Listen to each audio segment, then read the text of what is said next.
നമുക്കൊക്കെ കഥ കേൾക്കാൻ ഒരുപാട് ഇഷ്ടമാണ്. എത്ര വലുതായാലും കഥ കേൾക്കാൻ ഇഷ്ടമില്ലാത്തവരുണ്ടാവില്ല. അതുപോലെ തന്നെ കഥ പറയാനും എനിക്കിഷ്ടമാണ്.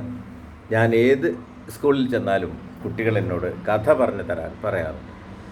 അതുപോലെ തന്നെയാണ് കവിതകളും പാട്ടുകളുമൊക്കെ. ഈ കഥയും കവിതയും കൂടി ചേർന്നിട്ടുള്ള രസകരമായ ചില രചനകളുണ്ട്.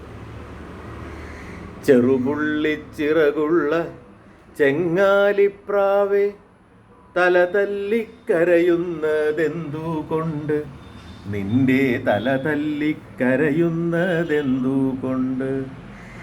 പറയുന്നു ചെങ്ങാലി ഞാനിന്നു നാഴി പയറൻ മകൾക്കു കൊടുത്തു പോയി, ഉപ്പിട്ടു തിരികെ വരുമ്പോൾ വറുത്തു വയ്ക്കാൻ.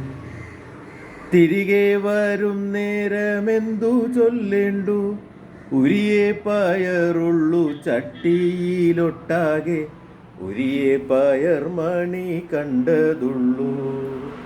മകളുടെ കയ്യിൽ കുറച്ച് പയർമണി വറുക്കാൻ വേണ്ടി കൊടുത്തുവിട്ട ചെങ്ങാലിപ്രാവിൻ്റെ കഥ വൈലോപ്പിള്ളി ശ്രീധരമേനോൻ എഴുതിയതാണ്.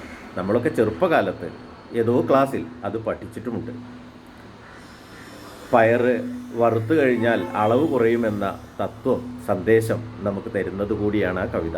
ഒരു കഥയെ കവിതയാക്കുന്നതിൻ്റെ ഭംഗി എന്താണെന്ന് അറിയണമെങ്കിൽ ചെങ്ങാലിപ്രാവ് എന്ന കവിത വായിക്കുകയും കേൾക്കുകയും വേണം. ഇതുപോലെ ഒരുപാട് കഥാകവിതകൾ മലയാളത്തിലുണ്ട്. മറ്റൊരു കഥാകവിതയെ അടുത്ത ദിവസം നമുക്ക് പരിചയപ്പെടാം.